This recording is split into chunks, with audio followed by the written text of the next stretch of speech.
ছাত্ররা রাজনীতি বোঝে না। যারা মনে করতেছিলেন আজকের এই ভিডিও দেখে আপনি বুঝা যাবেন যে ছাত্ররা কি বোঝে আর কি বোঝে না। যে আওয়ামী লীগকে ঘিরে এত কাণ্ড, এত কেন্দ্র ঘটনা, এত কিছু ঘটে গেছে, দিন শেষে সেই আওয়ামী লীগকেই স্থানীয় যে নির্বাচন, লোকাল ইউনিয়ন পরিষদের চেয়ারম্যান, মেম্বার, উপজেলা চেয়ারম্যান, এই নির্বাচনগুলোতে আসার জন্য আহ্বান জানিয়েছে বৈষম্যবিরোধী ছাত্র আন্দোলনের অন্যতম ক্যারেক্টার। এর পাশাপাশি আপনার সরকারের প্রভাবশালী যিনি এই মুহূর্তে উপদেষ্টা, আসিফ মাহমুদ। অনেকে আশ্চর্য হচ্ছেন, আশ্চর্য আর কিছু নাই। তার মানে বাংলাদেশে আওয়ামী লীগ নিষিদ্ধ করবে না, এটা একটা গ্রিন সিগন্যাল আমরা বুঝে গেছি। প্রেক্ষাপট কি? আওয়ামী লীগের কেউ যদি কোনো অন্যায় না করে থাকে, কোনো অন্যায়, এবং তারা যদি ক্ষমা চায়, তাহলে আগামী স্থানীয় যে সরকার নির্বাচন, সেই নির্বাচনে প্রার্থী হতে পারবে আওয়ামী লীগের সদস্যরা। অর্থাৎ আওয়ামী লীগ করছেন, কোনো সমস্যা নাই, আপনি কোনো রকম অন্যায় অপরাধ করেন নাই, ক্লিন ইমেজ আছে। জুলাই আগস্ট বৈষম্য বিরোধী যে আন্দোলন ছিল, সেখানে প্রত্যক্ষ বা পরোক্ষভাবে আপনি কোনো ভূমিকা রাখেন নাই, এলাকাতে আপনি কোনো সন্ত্রাসী না, তাহলে আপনার জন্য স্থানীয় সরকার নির্বাচন করার সুযোগ আছে। ক্ষমা চাইয়া জনগণের কাছে স্থানীয় নির্বাচনে অংশগ্রহণ করতে পারবেন, কোনো রকম বাধা আপনাকে দেওয়া হবে না।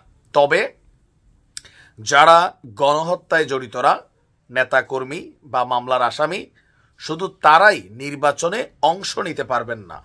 পুরো বাংলাদেশের একটা ঝাঁকুনি দিতে যাচ্ছে ছাত্ররা। এখন এটার দুইটা রিজন আছে আমার ধারণা। এখন ধরেন মাঠটা একটা খালি আছে, ওই মাঠটাতে রাজত্ব করতেছে বিএনপি, তারা ধরে নিচ্ছে আগামী দিনে চেয়ারম্যান মানে তাদের প্রার্থী, জনগণ তাদেরকে ভোট দিবে। অনেক জায়গায় জামাতও খুব খুশি খুশি যে ক্যান্ডিডেট তো নাই, বাট এই যে হঠাৎ করে আওয়ামী লীগকে ডাইমেনশন করে দেওয়া হচ্ছে, কি ভাবতেছেন কি ঘটবে? আওয়ামী লীগের ভোট ব্যাংকটা আওয়ামী লীগের সদস্যরা নিয়ে নিবে।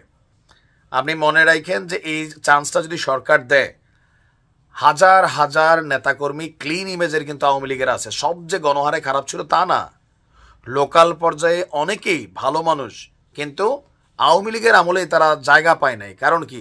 হাইব্রিড, চাটুকার, বংশীয় পরিবার, গুন্ডা, ধান্দাবাজ, কালো টাকা, এগুলার কারণে তারা কিন্তু মূল্যায়ন পায় নাই। এমনকি দলে থাকা অবস্থায় এরা মামলা খাইয়া দল থেকে কোনো রকমে বৈশাখ পিছনের সাথে এক কাপ চা খাইতো। তো ওই রকম যারা ক্লিন ইমেজের আছেন, তাদেরকেই আগামী স্থানীয় সরকার নির্বাচনে অংশগ্রহণ করলে কোনো রকম বাধা দেওয়া হবে না সরকারের পক্ষ থেকে। এখন রাজনীতির মাঠে তারা কি প্রচারণা এগুলা করতে পারবে? অবশ্যই পারবে। কেন আমি বলি, সরকার যদি এটা চায়, প্রশাসন প্লেয়িং লেভেল ফিল্ড দিয়ে দিবে। এখন যেটা আছে, থানা, পুলিশ, প্রশাসন অনেকাংশে এলাকাভিত্তিক জামাতের, এলাকাভিত্তিক বিএনপির। বাট যখন নির্বাচনী একটা সরকার তৈরি হয়, আবহ হয়, তখন প্রত্যেক প্রার্থীকে নিশ্চিত করে দিতে হয় যে সে তার কর্মকাণ্ড চালাইতে পারবে, বাধা এমনে হেমনে কোনো কিছু করা যাবে না।